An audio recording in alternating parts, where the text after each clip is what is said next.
Rejeter en amour, comment recroire en soi? Bonjour mesdames, je suis très heureuse aujourd'hui de vous parler de cette vidéo qui m'a été demandée par une de mes clientes de l'école Femmes d'Exception et que j'ai trouvée tellement belle et tellement juste justement, d'avoir ce courage avant tout de se dire, ben oui en fait dans ma vie j'ai été rejetée en amour et je crois plus en moi. J'ai plus l'impression d'être une femme séduisante. Et si aujourd'hui c'est ton cas, si aujourd'hui tu t'es sentie déjà rejetée dans ta vie sentimentale et que tu as douté de toi, tu doutes de ton potentiel séduction, tu doutes de ton potentiel attirance, alors cette vidéo elle est faite pour toi. Et aujourd'hui, pour vous faire plaisir, pas d'intro, on va rentrer dans le cœur du sujet tout de suite. Aujourd'hui en fait, on va parler de ce sujet, donc du rejet en amour et de comment recroire en soi quand on a été rejeté par les hommes. Parfois, on a été même encore plus loin, on a été moqué ou on a été humilié. Peut-être que c'est quelque chose qui te parle aussi. Et comment croire quelque part que c'est encore possible pour toi de prendre le risque d'être aimé quand tu as eu le sentiment que tu ne pouvais pas séduire les personnes qui te plaisaient, les hommes qui te plaisaient, que tu ne pouvais pas les garder. Peut-être que tu t'es remis en question dans ta féminité. Et c'est un sujet qui me touche particulièrement car pendant longtemps, moi aussi j'ai été rejetée en amour, même si aujourd'hui les gens ont tendance à pas le croire forcément.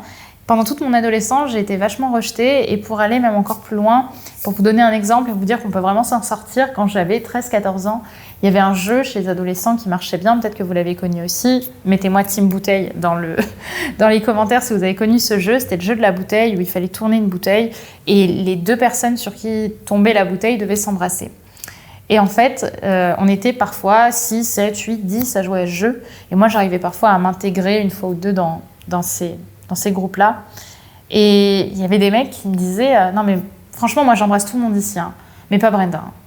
Et je me sentais comme ça à côté et je rigolais en me disant alors qu'en réalité j'avais le cœur brisé en fait de me dire que j'avais pas le droit moi d'être embrassée dans ce jeu. Et à d'autres reprises j'ai été rejetée par des hommes que j'aimais aussi au début de l'âge adulte aussi. Et ça a été des moments douloureux pendant mon adolescence. Moi j'ai embrassé mon premier garçon à 18 ans les filles. Le premier baiser de ma vie, à part si on compte pas la maternelle, hein, ça a été à 18 ans. Et avant, jamais un garçon avait voulu m'embrasser, alors j'en avais voulu.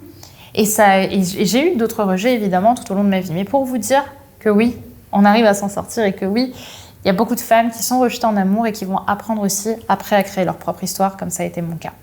Et donc, si vous me suivez depuis longtemps, vous savez combien je pense que la libération de nos mots passe justement par la reconnaissance de ce qu'on ressent.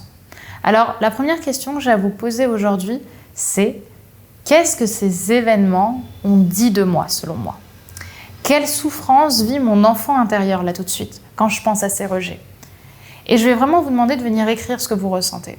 Et de pas seulement le penser, de l'écrire, c'est très important. Il y a plusieurs études scientifiques qui ont montré qu'en écrivant, on reconnaissait beaucoup plus qu'en pensant juste. Parce qu'une émotion, je vous le répète, les filles, n'a pas envie d'être comprise. Une émotion, elle veut être reconnue. Et c'est une fois qu'elle sera reçue, dans toute sa reconnaissance, dans tout l'amour nécessaire dont elle a besoin, qu'elle se libère. Alors votre première étape, c'est de vous demander qu'est-ce que ces événements ont dit de moi, selon moi. Et de répondre avec tout le poids émotionnel nécessaire pour te libérer de tes émotions, de ces émotions négatives, de ces émotions que tu ne veux pas voir dans les yeux. Une fois que c'est fait, tu peux t'interroger sur pourquoi est-ce que j'ai ressenti tant de douleur? Et la réponse, elle se trouve souvent dans les enjeux qu'on a mis dans cette relation et surtout dans les personnes qui nous ont rejetés. Pourquoi? Parce que leur rejet a touché une partie de nous, violente, dure, secrète, qu'on espérait peut-être que jamais personne touche. Je parle de notre intégrité, de notre respect personnel. On a mis la valeur de l'autre avant la valeur qu'on se portait justement à nous-mêmes. Et c'est ça qui va venir toucher notre intégrité. Et c'est souvent pour cette raison d'ailleurs que nos relations amoureuses ne fonctionnent pas. On met l'autre sur un piédestal pendant que nous, on a le sentiment d'être complètement à terre devant lui. On se sent minuscule de valeur devant l'homme qu'on aime et qui nous a rejetés. Alors le secret pour recroire en l'amour et surtout pour recroire en soi, c'est de reprendre justement le pouvoir de ton intégrité et de ne laisser personne pouvoir toucher à ton intégrité. Alors commençons par le point de départ de ça, c'est de quoi est composé mon respect personnel. Demande-toi, qu'est-ce qui fait qu'aujourd'hui, je sais que mon estime de moi a toutes les raisons d'être solide? Je pense qu'aujourd'hui, l'intégrité, elle se construit par deux choses. Par la reconnaissance de nos valeurs, ce qu'on appelle la vulnérabilité, et par leur alignement dans nos actions. Donc de l'intérieur vers l'extérieur. Je vais venir reconnaître à l'intérieur et je vais venir aligner à l'extérieur. Et c'est à travers ta vulnérabilité que tu t'aimeras. Et c'est par l'action que tu auras confiance en toi.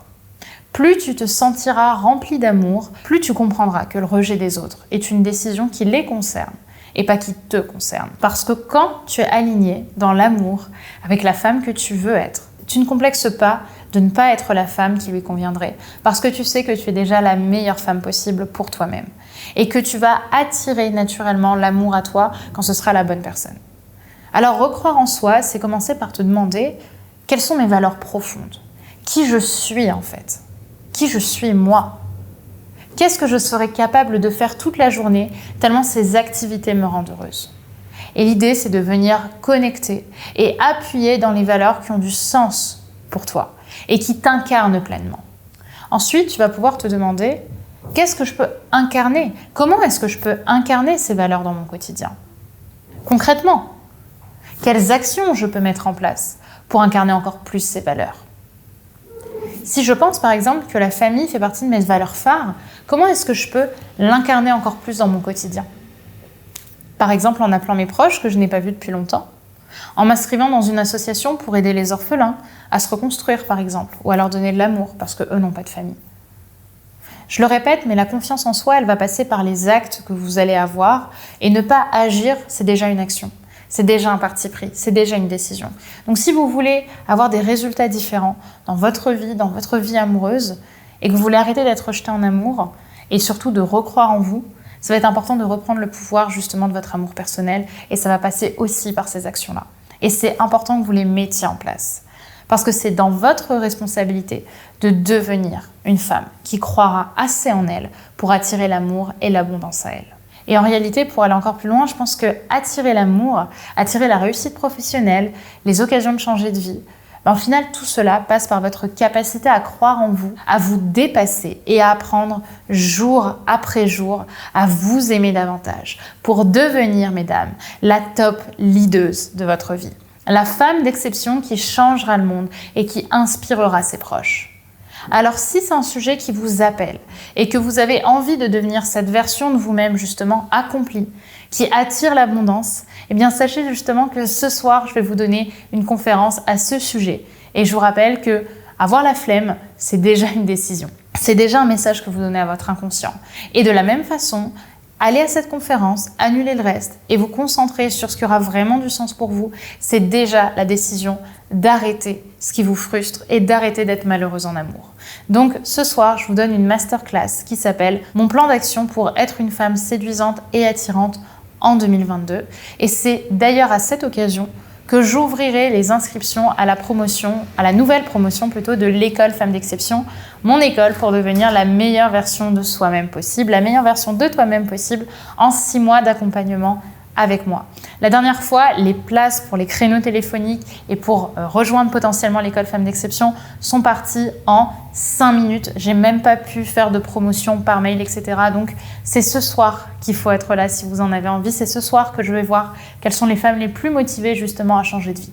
Donc, si tu te sens motivée et que tu sens que tu as envie de passer ce cap-là dans ta vie amoureuse, mais aussi dans ta vie personnelle, pour rayonner, pour enfin être heureuse en amour et pour être accompagnée de femmes qui vont te pousser vers le haut, alors c'est ce soir qu'il faut être là. Parce que je vais t'apporter énormément de valeur pour transformer ta vie et devenir cette femme qui sort du lot. Le lien pour t'inscrire est en dessous, juste en dessous, en description. Je te dis donc à ce soir, 20h pétantes, pour ma nouvelle conférence en ligne et l'ouverture des portes de la nouvelle promotion de l'école Femme d'Exception, mon plan d'action pour être une femme confiante et attirante en 2022. À ce soir, mesdames. Bye bye.